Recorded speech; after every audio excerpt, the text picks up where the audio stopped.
Hello दोस्तों, नमस्कार। स्वागत है आप सब लोगों का हेलो टीचर्स पर। और आज की सुबह सुबह की इस क्लास में जो काफ़ी इंपॉर्टेंट होने वाली है सीटेट, स्टेटेट और साथ ही साथ अगर मैं इसमें डी ट्रिपल एस और बाकी एग्ज़ाम भी जोड़ दूँ ना तो भी कुछ गलत नहीं होगा, क्योंकि आज का जो टॉपिक है वो सभी एग्ज़ाम में कहीं ना कहीं घुमा फिरा करके पूछा जाता है। ठीक है, तो चलिए स्टार्ट करते हैं। और मैं स्वागत करता हूँ आपका अनअकैडमी, इंडिया के लार्जेस्ट लर्निंग प्लेटफॉर्म के एक चैनल हेलो टीचर्स पर। और अनअकैडमी एप्लीकेशन जब आप डाउनलोड करते हैं तो अनअकैडमी ऐप पर आपको स्पेशल क्लास मिलती है जो फ्री क्लासेस के तौर पर आपको प्रोवाइड करवाई जाती है, लिमिटेड सिलेबस और लिमिटेड नोट्स और प्रैक्टिस सेशन के साथ। लेकिन जैसे ही आप चलते हैं प्लस क्लास की ओर तो क्या हो जाता है, सब कुछ अनलिमिटेड हो जाता है और जो लिमिटेड है वो कंप्लीट हो जाता है। तो प्लस सब्सक्रिप्शन का फ़ायदा ये आपको मिलता है। और क्या फ़ायदा प्लस सब्सक्रिप्शन का है, तो आप में से जो लोग कुछ जानते हैं उन्हें पता ही है, और जो नहीं जानते उनको बता दूं। प्लस सब्सक्रिप्शन का बेहतरीन फ़ायदा है कि आप घर बैठे ही इंडिया के टॉप एजुकेटर से पढ़ सकते हो। नंबर ऑफ़ क्लासेस बल्क में और इंडिविजुअल दोनों आप एक्सेस कर सकते हो। अपना पूरा एक एक्सक्लूसिव सिलेबस कवर करते हो, वो भी कैसे, जैसे आपका एग्ज़ाम क्लियर हो जाए, एग्ज़ाम क्रैक हो जाए, उस तरीके से आप कवर करते हैं, कवर करवाया जाता है। कहीं कोई डाउट है तो टेंशन की कोई ज़रूरत ही नहीं है। अनअकैडमी एप्लीकेशन पर प्लस क्लासेस के अंदर हर चौथा सेशन डाउट क्लियरिंग के लिए रखा जाता है। आप लाइव टेस्ट देकर खुद को इवेल्युएट कर सकते हो, पीडीएफ डाउनलोड कर सकते हो, पीडीएफ को डाउनलोड करके सॉफ्ट कॉपी प्रिंट आउट निकाल सकते हो, उनके नोट्स बना सकते हो ताकि लास्ट एग्जाम टाइम पर क्विकली रिवीजन कर सकें। और अगर आप सिविल सर्विसेज की तैयारी कर रहे हैं तो आंसर राइटिंग का बेहतरीन ऑप्शन है। ठीक है, और गाइड कर सकते हैं, गाइडेंस ले सकते हैं अपने शिक्षकों से। ठीक, तो ये सारी चीज़ें यहाँ पर हमें मिलती हैं। प्लस सब्सक्रिप्शन में बैचेस होता यह है कि एक सब्सक्रिप्शन और उसके बाद जितनी प्लस क्लासेस चल रही हैं उस पर्टिकुलर गोल के अंदर आप उन सभी क्लासेस को क्या कर सकते हैं, बड़े ही आराम से एक्सेस करते हो, बड़े ही आराम से देख पाते हैं। इसके अलावा टेस्ट सीरीज ज्वाइन करते हो। टेस्ट सीरीज में आपको क्या मिलता है, तो टेस्ट सीरीज में आप खुद को इवेल्युएट कर सकते हो, भैया कितने पानी में हम हैं, कैसी तैयारी चल रही है, जो बैच ज्वाइन किया है उससे कितने अच्छे तरीके से हम और अपनी प्रिपरेशन को कर पा रहे हैं। ये सारी चीज़ें आप यहाँ पर देख पाते हैं। ठीक, और आगे चलें तो जो टीईटी सब्सक्रिप्शन वाले हमारे दोस्त हैं जिनको अभी भी टीईटी एग्ज़ाम क्लियर करना है, क्योंकि अब लाइफ टाइम हो चुका है तो एक बार क्लियर करके काम बन जाएगा, तो इसीलिए उनके लिए है 1 साल का सब्सक्रिप्शन बहुत रीजनेबल प्राइस पर 899। और डिस्काउंट ले लो भैया तुम, कोड यूज़ कर लेना MSM 10% के लिए, और उसके बाद कॉइन का इस्तेमाल 10% और विद मॉक टेस्ट 750 रुपये के अंदर अंदर मिल जाता है ये।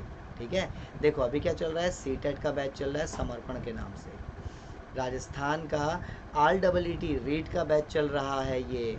ठीक, और अगर आप इनको पास कर चुके हो और इन एग्ज़ाम के लिए जा रहे हो तब आप क्या कर सकते हो, तब आप 3 महीने से शुरू करके 2 साल का सब्सक्रिप्शन ले सकते हो।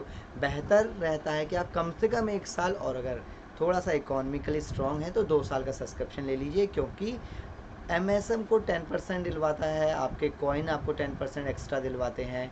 तो ये 5400 नहीं, ये 4500 के अंडर मिलेगा विद मॉक टेस्ट। ठीक है, 2 साल के अंदर कम से कम 2 से 3 बार आप पेपर दे पाते हो। अगर नॉर्मल रूटीन होता है तो 4 बार मिल जाता है, वरना तो आप मान के चलो मिलते ही हमें पेपर। ठीक है, क्या चल रहा है, DSSS PRT का बैच, आपके अपने मनीष सर हिंदी के लिए यहाँ पर इस बैच में जुड़े हुए हैं, और आपके निखिल सर भी इस बैच में जुड़े हुए हैं मैथ और रीजनिंग के लिए। बाकी एजुकेटर्स को भी आप जानते ही हैं तो वो भी आपको मिल जाते हैं। ठीक है, एक और बैच सीटेट का अनलिमिटेड प्रिपरेशन करवाने वाला एक और नया बैच शुरू हो रहा है 10 तारीख से। आज ही एनरोल हो जाओ, नहीं तो सब्सक्रिप्शन ले लो यार, कहीं नहीं जाने वाले हैं, सब कुछ इन्वेस्टमेंट है, सब कुछ जॉब के तौर पर रिटर्न आपको मिलेगा। बॉक्स कम्युनिटी क्या कह रहा है, कोई भी इनअप्रोप्रिएट एक्शन कंटेंट देखते हैं तो आप रिपोर्ट कर सकते हैं, वीडियो के डिस्क्रिप्शन में लिंक दिया रहता है। ठीक है, आज का टॉपिक कृषि और कृषि से संबंधित कृषि क्रांतियाँ। कृषि क्रांतियों की ज़रूरत क्यों पड़ी, अगर ये पूछा जाए ना,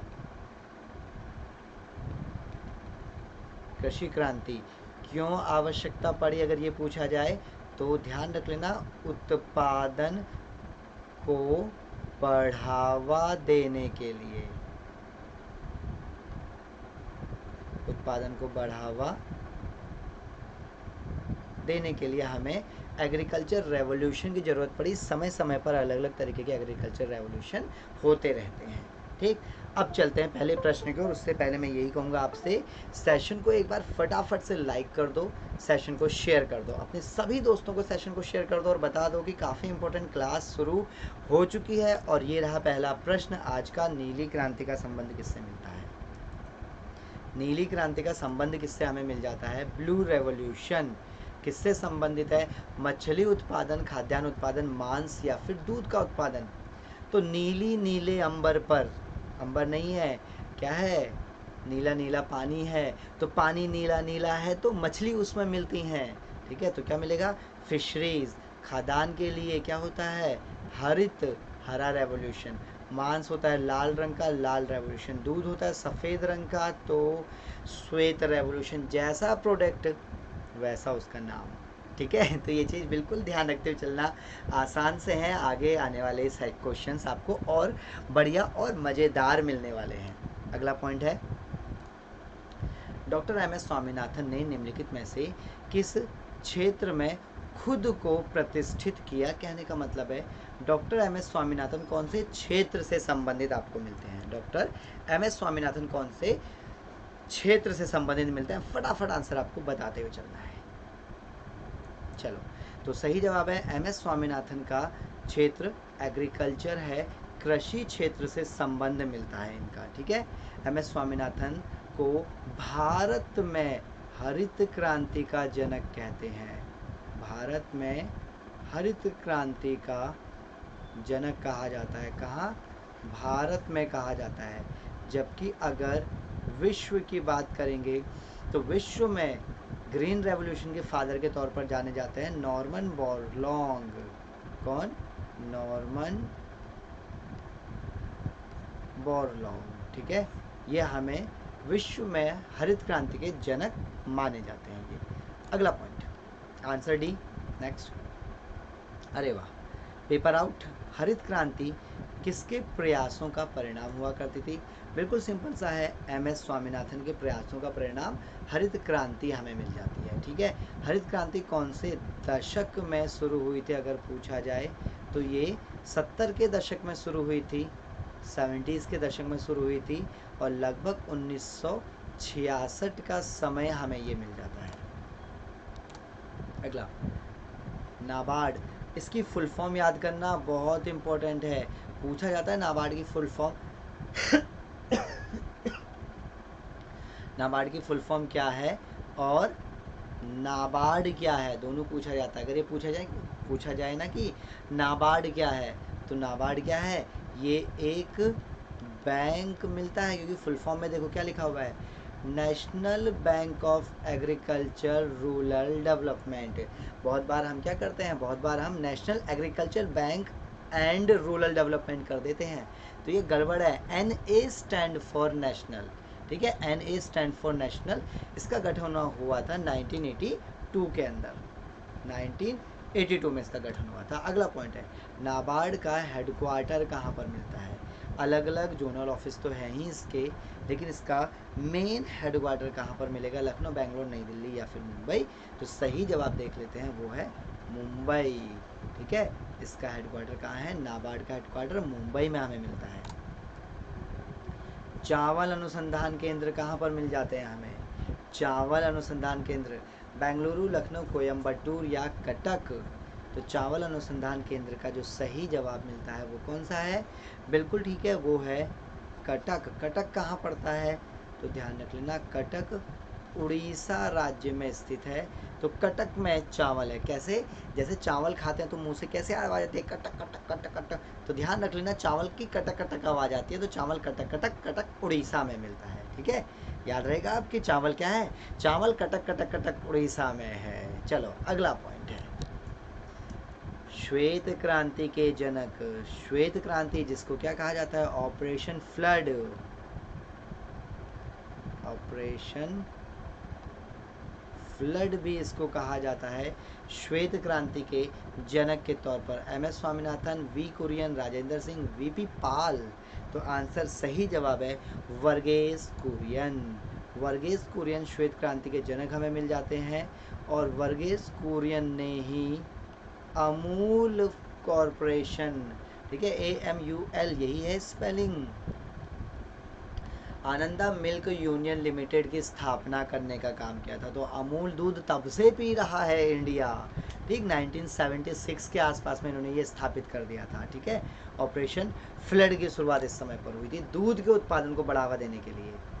भारत में न्यूनतम समर्थन मूल्य MSP इसको बोलते हैं, मिनिमम सपोर्ट प्राइस का निर्धारण कौन करता है? MSP का निर्धारण कौन करता है, ठीक। तो इसी MSP के ऊपर यार बड़ा पंगा फंस रहा था। अभी जो किसान आंदोलन चल रहे थे, MSP और न जाने क्या क्या चल रहा था वहाँ पर, जरा खबर सुनी होगी आपने। तो असल में MSP ये होता है, सरकार कहती है कि यार अगर आपको फसल उगाने में 10,000 का खर्चा आया है तो आपको 10,000 से ज़्यादा मिलना चाहिए। तो इसलिए सरकार क्या करती है, एक मिनिमम प्राइस रखती है, ठीक है।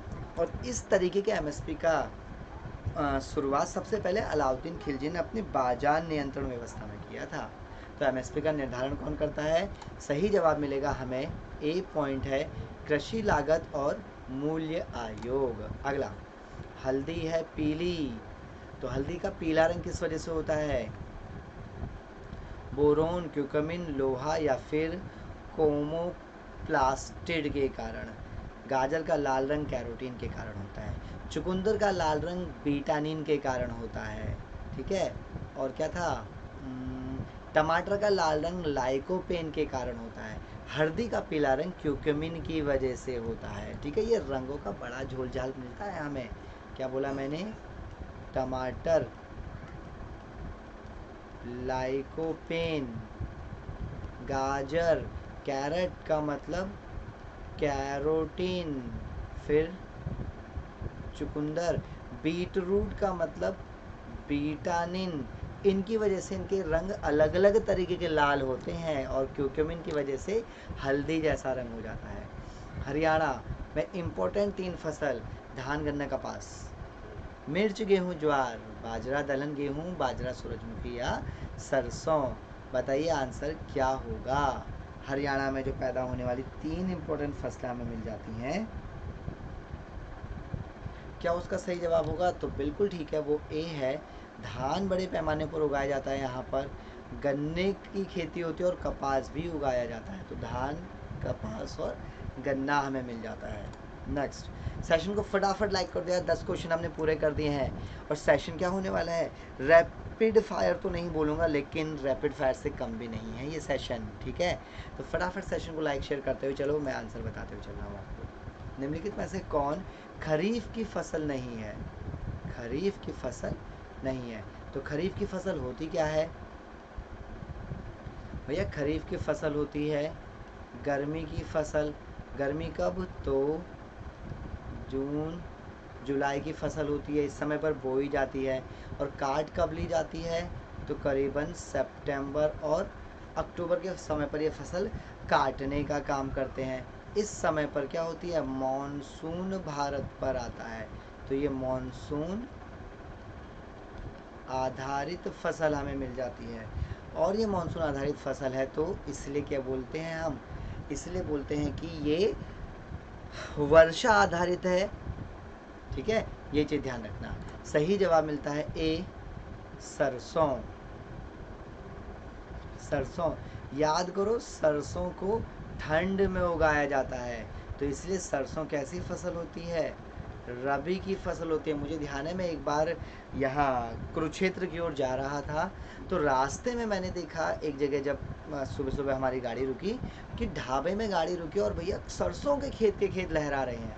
तो दिमाग में सेट हुआ, अच्छा सरसों तो सर्दियों में था यार, जैकेट पहना हुआ था मैंने, सेल्फी खींची थी, ठीक है। तो सरसों ध्यान रखना। अगला पॉइंट है, भारत में निम्नलिखित में से किस काल, किस समय पर पहली हरित क्रांति के काल के रूप में जाना जाता है? पहली हरित क्रांति किस समय पर हुई थी? आंसर बताएंगे। 51, 52, 66 से 69 तक, 75 से 78 तक, 81 से 83 तक।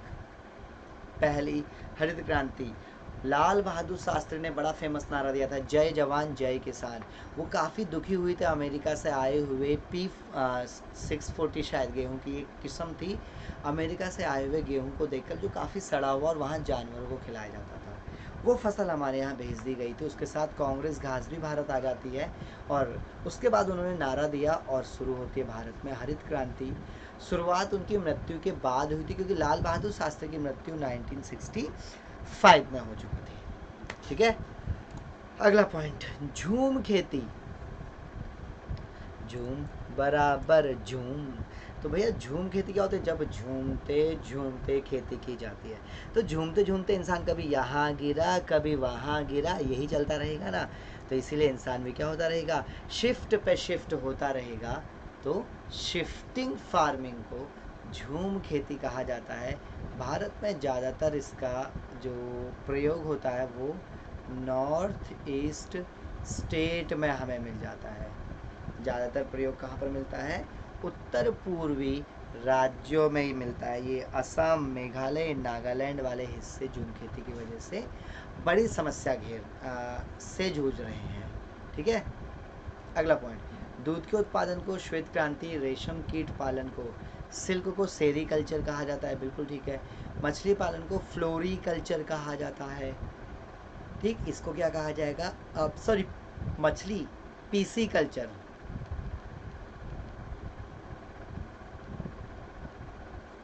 पीसी कल्चर कहा जाएगा। ठीक है, फिश कल्चर। अगला पॉइंट, मिश्रित खेती। मैं सोच रहा था इसको बता दूं, अच्छा वह नहीं बताया। मिश्रित खेती क्या होती है? जब खेती में मिक्स कर दो। क्या मिक्स कर दो? खेती में पबजी मिक्स कर दो, खेती में क्या मिक्स कर दो? और ताश वाश मिक्स कर दो। हैं नहीं, मिश्रित कृषि तब होती है जब खेती करते हो और खेती के साथ साथ जानवरों को भी पालने का काम करते हो। तो क्या बोला मैंने? कृषि और पशुपालन किया जाता है, उसको ही कहा जाता है मिश्रित कृषि। अगला पॉइंट, भारत के किस राज्य को जैविक कृषि राज्य कहा जाता है? जैविक कृषि राज्य पंजाब, सिक्किम, यूपी, हरियाणा। जैविक खेती कहाँ पर होती है? जैविक खेती का मतलब क्या होता है? इस प्रकार की खेती में रसायनों का प्रयोग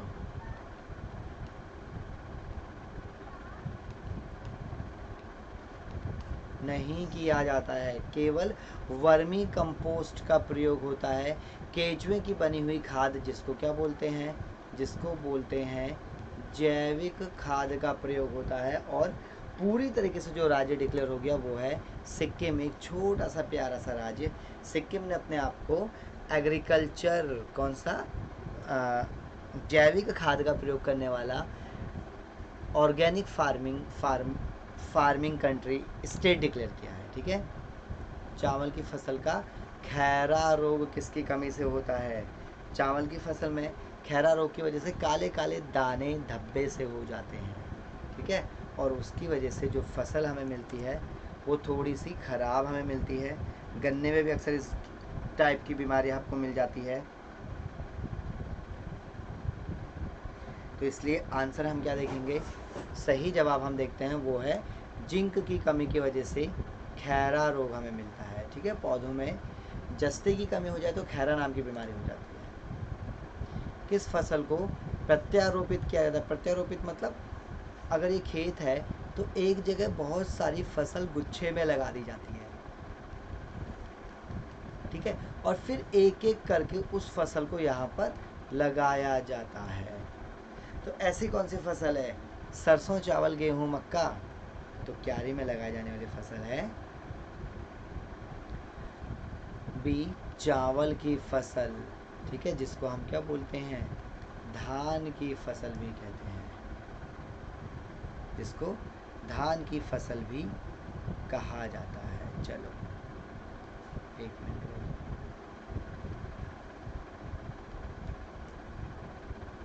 ठीक, अगला पॉइंट, निम्नलिखित में से कौन सी सबसे ज़्यादा मिट्टी का उत्पादन है? लाल या काली या जलोढ़ या लेटराइट? सबसे ज़्यादा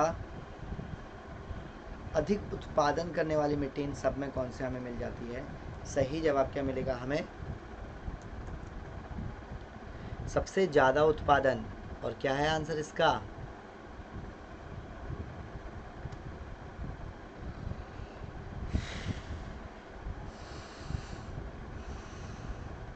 चलिए, तो सही जवाब मिल जाता है और वो है सी पॉइंट। जलोढ़ मिट्टी सबसे ज़्यादा खेती के लिए उपजाऊ मिट्टी है, ठीक है, सबसे ज़्यादा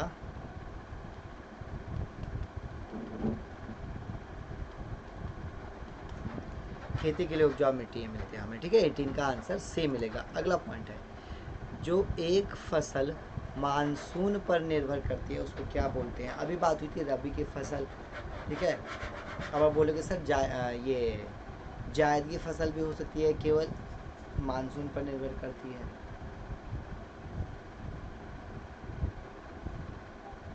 तो मानसून आधारित फसल को नाम क्या दिया गया था, खरीफ की फसल। ये आपको बताया था ना, यहाँ पर क्या होती है, सिंचाई के लिए भगवान जमीन पर आते हैं ना, तो सिंचाई भगवान भरोसे होती है, तो इसलिए फसल खराब हो जाती है, ठीक है। तो इसीलिए क्या है, खरीफ की फसल मानसून आधारित है। अगला, गुलाबी क्रांति का संबंध किससे है, प्याज के उत्पादन से, झींगा मछली उत्पादन से, दोनों आएगा या इनमें से कोई नहीं आएगा। बताइए क्या होगा सही जवाब। आप जवाब बताइए, मैं पानी ढूंढ लेता हूँ तब तक।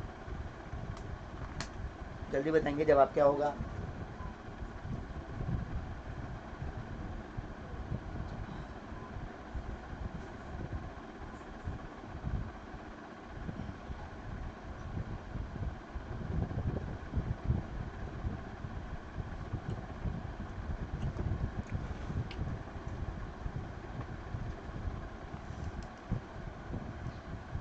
चलिए, पानी की तलाश खत्म हुई और हम आ चुके हैं।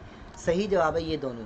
प्याज का उत्पादन, झींगा मछली का उत्पादन गुलाबी क्रांति से संबंधित है। प्याज भी गुलाबी रंग का होता है, झींगा मछली भी गुलाबी रंग की होती है। असल में झींगा मछली मछली ना होकर के एक प्रकार का कीट होती है, ये मछली की कैटेगरी में नहीं आती है।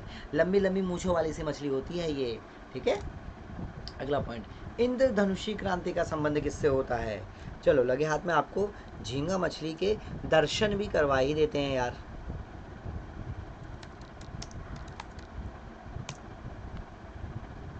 ठीक, झींगा मछली के दर्शन भी करवा ही देते हैं।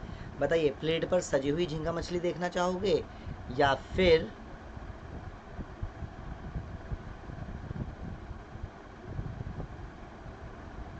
सामान्य झींगा मछली देख लेते हैं, ज़्यादा सजावटी नहीं लेते हैं, वरना आप क्या करोगे, आप भी बोलोगे सर ई कितनी गंदी है ये, ऐसा बोलने लगोगे फिर, ठीक।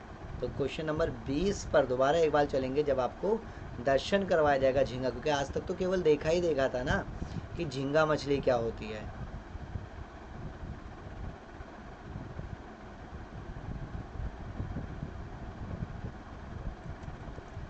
तो बेटा अब ये भी देख लो झींगा मछली।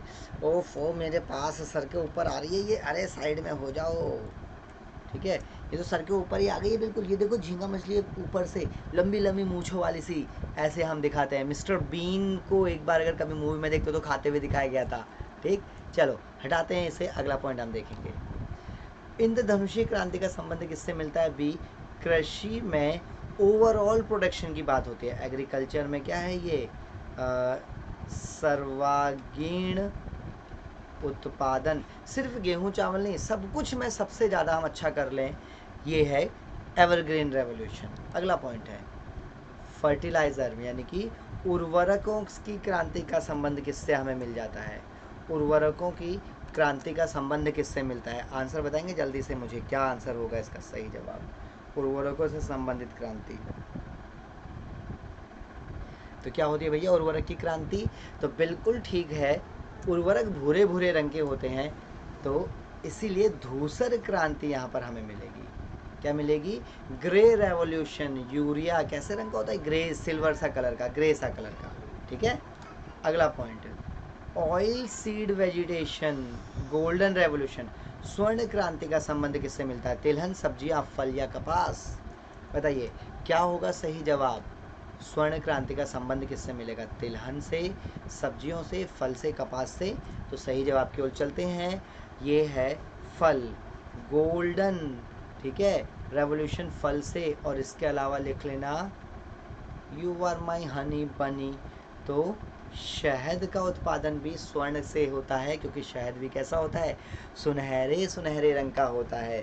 तो हनी का बनी बन गया हो तो चीज़ें ध्यान रख लेना, गोल्डन रेवोल्यूशन के अंदर आती हैं। अगला पॉइंट, गोल्डन फाइबर काफ़ी कंट्रोवर्शियल है। ये गोल्डन है सिंपल, और ये गोल्डन के साथ क्या जुड़ गया, फाइबर जुड़ गया है। सुनहरा रेशा क्रांति, फाइबर रेशा, गोल्डन सुनहरा। तो अब सुनहरा रेशा होगा तो किसका होगा, कपास का सुनहरा रेशा नहीं, गेहूं का या रेशम का या जूट का। तो बिल्कुल सही जवाब है, जूट से संबंधित जो उत्पादन बढ़ाना था उसको क्या बोला गया, गोल्डन फाइबर बोला गया था, गोल्डन फाइबर। ठीक है, अगला point, sugar bowl of India. Bharat में शुगर बाउल किसे कहा जाता है, तो भारत में जो शुगर बाउल कहा जाएगा ना, शुगर बाउल ऑफ इंडिया, वो कहा जाएगा हमारे उत्तर प्रदेश को। सबसे ज़्यादा चीनी का उत्पादन करने वाला राज्य उत्तर प्रदेश। क्लियर हो गया, उत्तर प्रदेश उत्तम प्रदेश का नारा लगता रहता है अक्सर। चलो अगला पॉइंट देखेंगे, tea garden of India. T मतलब चाय का बागान भारत में, बिहार नहीं होगा। गोवा और चाय नहीं, गोवा में फैनी मिलती है, शराब की काजू नहीं, काजू की शराब। चलो अगला, तो तमिलनाडु भी नहीं होगा, और बचा क्या, आसाम। ठीक है, बचा क्या, आसाम की बड़ी फेमस चाय हमें मिल जाती है, आसाम की चाय, आसाम टी। ठीक है, तो इसलिए चाय का बागान आसाम में हमें मिलता है। स्पाइस बोतल किसको कहा जाएगा, बोतल की तरह लंबा सा ये हमें मिल जाता है, स्पाइस बोतल। जैसे बोतल होती है ना एक लंबी सी इस तरीके से, ठीक है, वैसे ही ये क्या है हमारा, केरल हमें मिल जाता है। तो सही जवाब क्या है, केरल राज्य इज ए स्पाइस बोतल ऑफ इंडिया। क्लियर है पॉइंट। अगला प्रश्न देखेंगे, अगला प्रश्न नहीं है आज के लिए, केवल इतना ही प्रश्न मिल रहा है। अच्छा, इसी में एक और मैं पॉइंट आपको बता दूं, ठीक है, जो यहाँ पर आपको गोल्डन रेवोल्यूशन लिखवा दिया था, गोल्डन फाइबर लिखवा दिया था, ठीक, हाँ, गोल्डन और गोल्डन फाइबर है, उसी तरीके से सिल्वर रेवोल्यूशन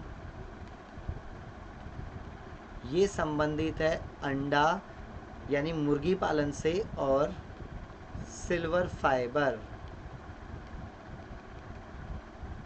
ठीक है, ये संबंधित है किससे, ऊन के उत्पादन से। दोनों में अंतर है, ठीक, सिल्वर रेवोल्यूशन और सिल्वर फाइबर रेवोल्यूशन अंडे से संबंधित है और ऊन से संबंधित हमें मिलती है। क्लियर हो गया पॉइंट यहाँ तक। तो ये चीज़ और ये प्रश्न हम देख रहे थे। सेशन को फटाफट से क्या करते हुए चलो, लाइक करते हुए चलो, सेशन को शेयर और सब्सक्राइब कर दो भैया। अनअकैडमी पर किसी भी सब्सक्रिप्शन के लिए अपने दोस्तों को बताइए, MSM कोड यूज़ करो, हमारे सर का कोड है ये, और बेल आइकन को दबाना बिल्कुल भी मत भूलना। एक और बेहतरीन सेशन के लिए आपको अगली क्लास में मिलूंगा, तब तक के लिए ध्यान रखो अपना, घर पर रहो, सुरक्षित रहो। Have a nice day, take care and bye bye.